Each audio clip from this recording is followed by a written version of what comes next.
ভাবুন তো, আপনি দারুণ রান্না জানেন, পরিবার বা বন্ধুরা সব সময় আপনার হাতের খাবারের প্রশংসা করে, কিন্তু একদিন মনে হলো এই ট্যালেন্ট দিয়ে যদি ব্যবসা শুরু করা যেত।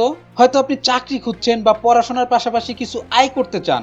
জানেন কি, ফুড বিজনেস এমন একটি ক্ষেত্র যেখানে সামান্য উদ্যোগেই বড় সফলতা আসতে পারে। কেন ফুড বিজনেস? বাংলাদেশে খাবারের বাজার সব সময় জমজমাট, গ্রাম হোক বা শহর, প্রতিদিন মানুষ খায় আর খাবে, তাই এই খাতে চাহিদা কখনো কমে না।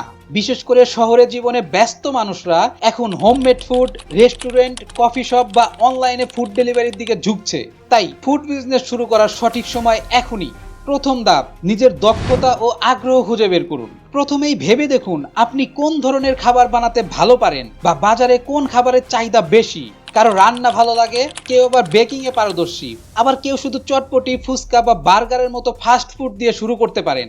দ্বিতীয় ধাপ, ছোট থেকে শুরু করুন। বড় রেস্টুরেন্ট খুলে লাখ লাখ টাকা খরচ করতে হবে না, চাইলে ঘর থেকেই শুরু করতে পারেন। ফেসবুক পেজ খুলে অর্ডার নেওয়া, পরিচিত জনদের মাধ্যমে প্রচার করা, এইসব দিয়েই এগিয়ে নেওয়া যায়।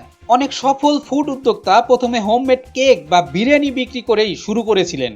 তৃতীয় ধাপ, বাজার গবেষণা করুন। আপনার এলাকায় মানুষ কি ধরনের খাবার বেশি খায়, দাম কেমন রাখলে সবাই কিনতে আগ্রহী হবে, প্রতিযোগীরা কি করছে, এসব জানলে পরিকল্পনা করা সহজ হবে। উদাহরণস্বরূপ, বিশ্ববিদ্যালয়ের আশেপাশে সাশ্রয়ী ফুড বেশি বিক্রি হয়, আবার অফিস এলাকায় লাঞ্চ বক্স বা বিরিয়ানি বেশি জনপ্রিয়।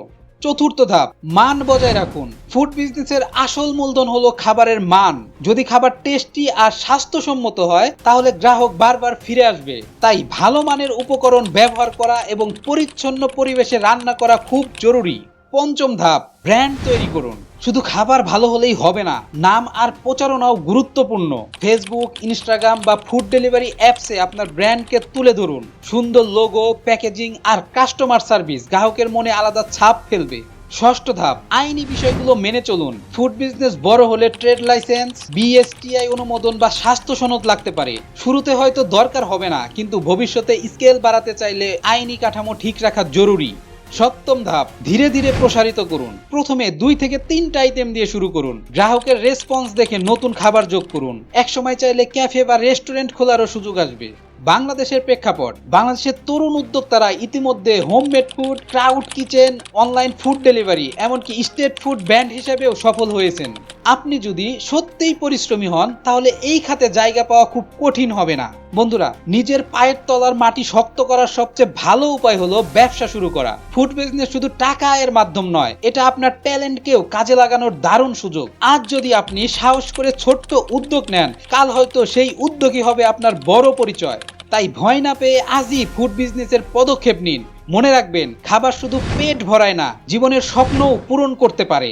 আপনার কি কোনো রান্নায় বিশেষ দক্ষতা আছে?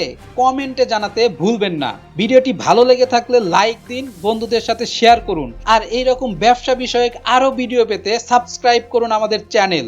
আবার দেখা হবে পরবর্তী ভিডিওতে। ততক্ষণ পর্যন্ত ভালো থাকুন, সুস্থ থাকুন।